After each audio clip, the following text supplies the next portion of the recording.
নমস্কার, বিল্টুসের official YouTube চ্যানেলের পক্ষ থেকে সকলকে জানাই শুভ সন্ধ্যা এবং স্বাগতম।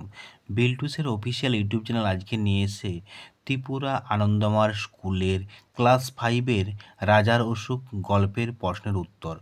তো তিনের দাগ, 4-এর দাগ, 6-এর দাগ, 7-এর দাগ, 8-এর দাগ, এটা পার্ট 1 আকারে হবে। পার্ট 1-এ এই ভিডিওগুলো আপলোড হচ্ছে। পার্ট 2-এ নেক্সট যে পেজগুলো আছে, যে প্রশ্নগুলো আছে, সেই প্রশ্নগুলো ভিডিও আপলোড করা হবে। তো আজকে এই রাজার অসুখ গল্পের যে প্রশ্নের উত্তরগুলো আলোচনা করছি, তো এই ভিডিওটির জন্য অবশ্যই একটা লাইক করবেন, কমেন্ট করবেন, শেয়ার করবেন ভিডিওটি। আর যারা ত্রিপুরা থেকে দেখছেন অবশ্যই চ্যানেলটিকে সাবস্ক্রাইব করবেন, পাশে থাকা বেল আইকন প্রেস করবেন। আমাদের এই বিল্টুসের অফিসিয়াল ইউটিউব চ্যানেল বাদ দিয়েও আরেকটা চ্যানেল আছে, সেটার নাম বিল্টুসের স্টাডি। তাহলে বিল্টুসের স্টাডি এবং বিল্টুসের অফিসিয়াল এই দুটোকেই সাবস্ক্রাইব করে নেবেন। আর আপনাদের যাবতীয় যদি কোনো রকম প্রশ্ন থাকে অবশ্যই কমেন্টের মাধ্যমে জানাবেন, কিংবা আমার হোয়াটসঅ্যাপ নাম্বার, টেলিগ্রাম নাম্বার দিচ্ছি আমি, কল না করে SMS করবেন 7318 792 545। আবার বলছি 7318 792 545। তো আজকের প্রশ্নের উত্তরগুলো আমরা আলোচনা করছি। তবে দেখুন, 3-এর দাগের কয়ে আছে রাজার অসুখ গল্পে কার অসুখ হয়েছিল।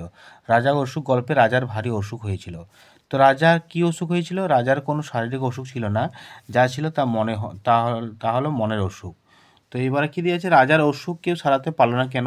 অসুখটা যে কি ছিল তা কেউ বলতে পারে না, তাই অসুখ সারাতেও পারেনি।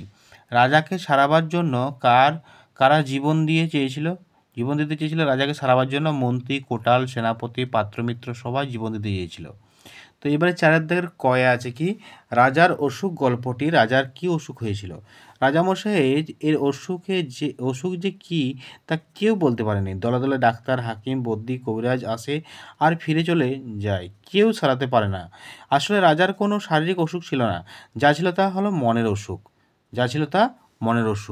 এবার আছে চিকিৎসকরা রাজার কি চিকিৎসা করলেন। চিকিৎসকরা রাজার মাথার বরফ দিলেন, পেটে সেঁক দিলেন, পায়ে জোঁক লাগালেন, মাদুলি বেঁধে দিলেন। এটা চিকিৎসকরা রাজার এই চিকিৎসা করলেন। তো এইবারে কি আছে, সন্ন্যাসী অসুখ সারাবার কি উপায় বলেছিলেন। সন্ন্যাসী বলল, প্রথমে এমন একটি লোক খুঁজে আনো যার মনে কোনো ভাবনা নেই, যার মুখে হাসি লেগেই আছে, যে সব সময়ে সব অবস্থাতেই খুশি থাকে। তারপর সেই লোকের গায়ের জামা যদি রাজামশাই একটা দিন পরে থাকেন, আর সেই লোকের তোষকে যদি এক রাত্রি ঘুমিয়ে থাকেন, তাহলে সব অসুখ সেরে উঠবে। তো এই অসুখ সারাবার কি উপায় সন্ন্যাসী বললেন, এই উত্তরটি। নেক্সট গয়ের পরে আমরা আসবো গয়ের পরে আসছি ঘয়া কি আছে, মন্ত্রীমশাই অন্যদের মূর্খ বলেছেন কেন। মন্ত্রীমশাই সন্ন্যাসীর কথা মতো রাজার অসুখ সারানোর জন্য সবচেয়ে সুখী লোক খুঁজে আনার জন্য প্রজাদের পাঠালেন। তো রাজ্যময় খোঁজ রব পড়ে গেল, কিন্তু সেই লোকটার সন্ধান পাওয়া গেল না।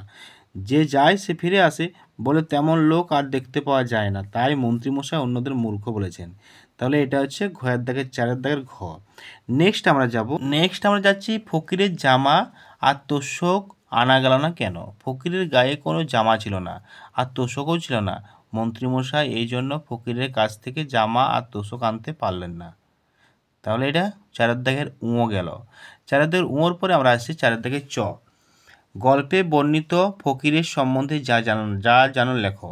ফকিরের মাথা ভরা চুল, মুখ ভরা দাড়ি, সমস্ত শরীর যেন শুকিয়ে দড়ি হয়ে গিয়েছে। গাছের তলে বসে হেসে যায় সারাক্ষণ, সন্ধ্যাবেলায় স্নান করে নদীতে, গাছতলায় বসে তামাশা দেখে। যেদিন খাওয়া জোটে সেদিন খায়, আর যেদিন জোটে না সেদিন খায় না। তো ফকিরের কোনো চিন্তা ভাবনা নেই, তাই কোনো অসুখও হয় না, পরনে কোনো জামাও নেই। তো এই হলো গল্পে বর্ণিত ফকিরের সম্বন্ধে যা জানো লেখো। তো যাই হোক, এর নেক্সট আমরা আসবো 4-এর দাগের ছ। 4-এর দাগের ছয় কি আছে, 4-এর দাগের ছ আছে শেষ পর্যন্ত রাজা কিভাবে নিজের অসুখ সারলেন। মন্ত্রীমশাই শেষে এমন এক ফকিরের দেখা পেলেন যার কোনো চিন্তাভাবনা নেই, যে সর্বদা খুশিতে থাকে। শুধু তাই নয়, সে অসুখ বিসুখে বিশ্বাস করে না। মন্ত্রীমশাই মুখে ফকিরের কথা শুনে রাজা ভাবলেন তিনি রাজার হালে থাকেন, তাকে সকলে তোয়াজ করে চলে, কিন্তু তার হলো না অসুখ, এখানে তার হলো অসুখ। আর চালচুলোহীন ফকির হয়ে অসুখ বিসুখ কিছুই মানে না। তো সে ফকিরের ভাগে তুলে নিন। নেক্সট পেজে আরও দুটো লাইন আছে। সে ফকিরের সব উড়িয়ে দিতে পারলে তিনি রাজা হয়ে অসুখ বিসুখকে উড়িয়ে দিতে পারবেন না। এমন ভাবনার পর থেকে রাজার অসুখ সেরে গেল, আর তিনি পরের দিন থেকেই সকলের সঙ্গে আবার সভায় এসে বসলেন। এই 4 অধ্যায়ের কমপ্লিট হয়ে গেলো। আমরা এরপরে আসবো 6 অধ্যায়ে। 4 অধ্যায়ের কমপ্লিট হয়ে যাওয়ার পরে আমি আরেকবার জুম করে নিচ্ছি। যে 6 অধ্যায় হচ্ছে ব্যাকরণ ও নিমিত্ত। তো ব্যাকরণ কি আছে?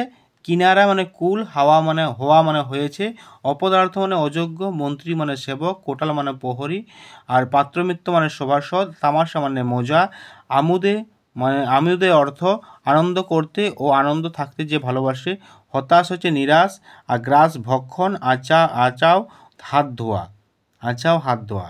নেক্সট আমরা আছে এখানে তোয়াজ তোষামোদ, চালচুলহীন কর্মহীন, হতভাগ্য ভাগ্যহীন, তু শব্দ মানে ক্ষীণ শব্দ।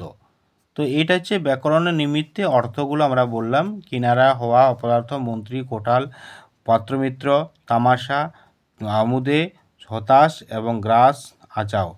তো এবার আছে তোয়াজ, চালচুলো, হতভাগ্য, তু শব্দ। নেক্সট আমরা আছি পদ পরিবর্তন। কবিরাজ কবিরাজি, অসুখ অসুস্থ, মেজাজ মেজাজি, দুঃখ দুঃখজনক, আর হতাশা, আমোদ। এটা হচ্ছে পদ পরিবর্তন করলাম। কবিরাজ কবিরাজি, অসুখ অসুস্থ, মেজাজ মেজাজি, দুঃখজনক, হতাশা, আমোদ। বাক্য রচনা করব এরপরে। প্রত্যেকটা আলাদা আলাদা মানে শব্দ অর্থ করে বাক্য রচনা। কাজের মানে হচ্ছে কাজের মানের অনুসারে বেতন, আর মানে হচ্ছে সুখ মানে শান্তি, আমরা সবাই জানি। আর শরবতের মিশ্রণটি এই পাত্রে রাখা হলো, বিয়ের জন্য পাত্র তৈরি হয়ে গেছে। আর হাঁসটি কিনারাতে দাঁড়িয়ে ডানা ঝাপটায়, এই দিঘির কুল কিনারা পাওয়া গেল না। রাম ভারী দুষ্টু ছেলে, ব্যাগটি খুব ভারী তাই তোলা খুব কষ্ট। চাল থেকে ভাত হয়, ঘরের চাল ছাওয়া হচ্ছে। এটা হচ্ছে আমরা নেক্সট আরও আছে দুটো আছে, সেটা আমার করা হয়নি। তো যাই হোক, এই পরে পার্ট 2তে আমরা বাকি প্রশ্নের উত্তরগুলো লিখব।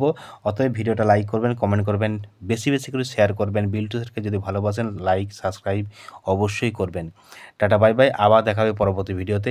যদি অসুবিধা থাকে আপনারা হোয়াটসঅ্যাপ নাম্বার পেয়েছেন, টেলিগ্রামে জানাবেন, টেলিগ্রাম লিঙ্ক দেওয়া আছে, গ্রুপ লিঙ্ক। এছাড়াও যদি কোনো রকম জানার থাকে কমেন্টের মাধ্যমে জানাতে পারেন, মেম্বারশিপ নিতে পারেন, আমার কাছে অনলাইনে ক্লাস নিতে পারেন, সমস্ত রকম যোগাযোগ করতে পারেন। টাটা বাই বাই, আবার দেখা হবে পরবর্তী ভিডিওতে।